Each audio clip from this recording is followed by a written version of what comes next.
Hello बच्चों, let's read our question. When two species of different genealogy come to resemble each other as a result of adaptation, the phenomenon is termed as.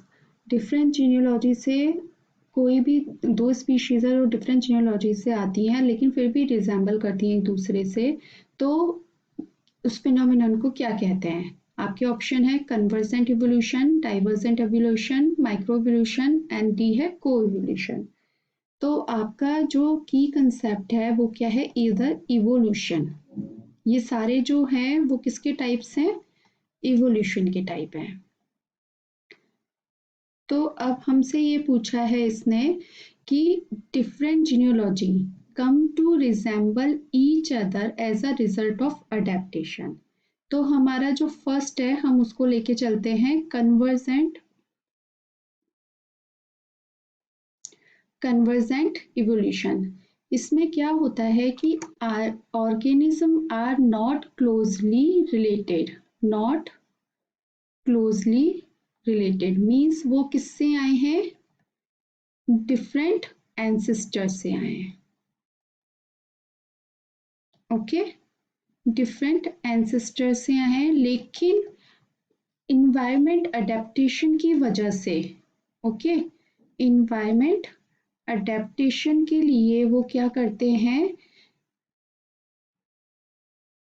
कुछ similar trades को develop कर लेते हैं। Develop similar trades, और similar trades बोल लो या फिर उसकी जो रिजेंबलनेस है वो क्या होती है? बढ़ जाती है, मतलब एक दूसरे जैसे वो दिखाई देने लग जाते हैं।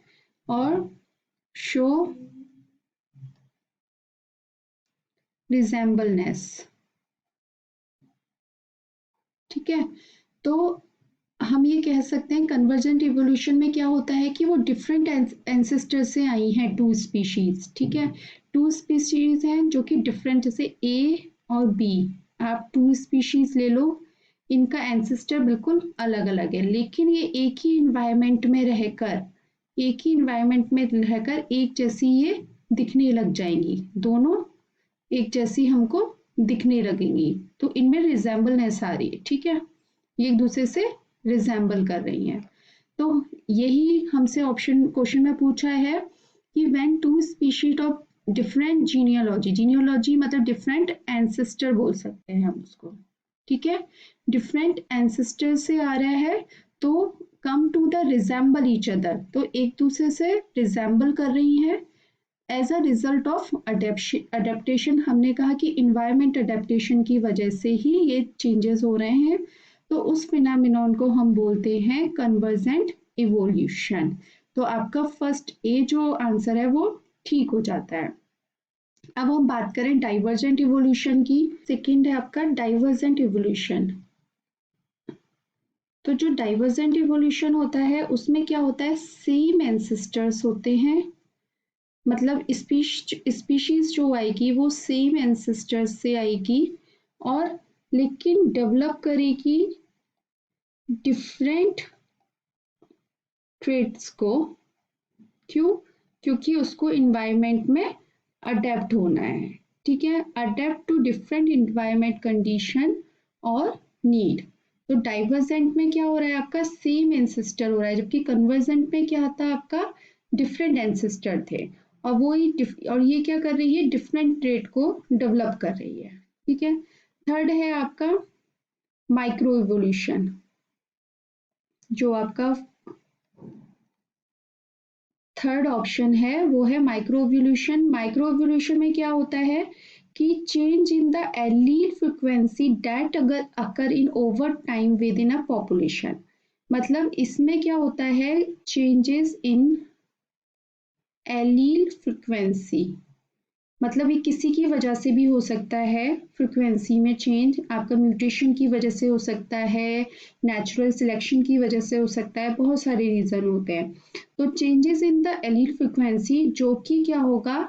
आपके जो पॉपुलेशन में काफी टाइम तक आगे डेवलप होती रहेगी, मतलब आगे आपकी स्टेबल रहेगी, ठीक है। चेंजेस इन एलील फ्रीक्वेंसी जो आगे पॉपुलेशन में स्टेबल रहेगी, स्टेबल इन आगे आने वाली जो पॉपुलेशन है उसमें।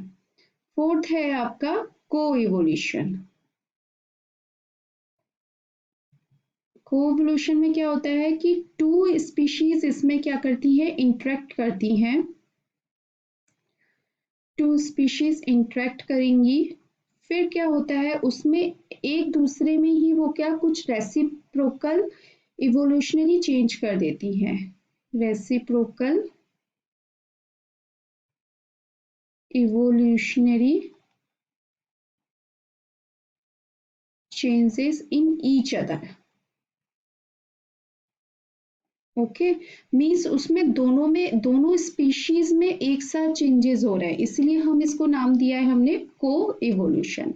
तो जो हमारा क्वेश्चन में इसने पूछा था कि फिनोमिना जो कि डिफरेंट जीनोलॉजी से आता है और रिजेंबल करता है, उसको हम बोलते हैं कन्वर्जेंट इवोल्यूशन। तो कन्वर्जेंट इवोल्यूशन का एग्जाम्पल क्या होता है आपका, शार्क और डॉल्फिन, जो कि क्या होती हैं, डिफरेंट एंसेस्टर से आती हैं, इसीलिए ये तो जो होती है अटैक करती है, लेकिन डॉल्फिन जो है वो अटैक नहीं करती है। लेकिन इनकी जो रिजेंबलनेस है, जो देखने में ये क्या होती है, दोनों सेम लगती हैं, ठीक है, इसलिए इसका एग्जाम्पल जो है शार्क डॉल्फिन। तो आपका जो इसका आंसर है वो है ऑप्शन, आपके क्वेश्चन का जो आंसर है वो है option A, convergent evolution. I hope आपको ये आंसर समझ में आया होगा। Thank you so much, all the best.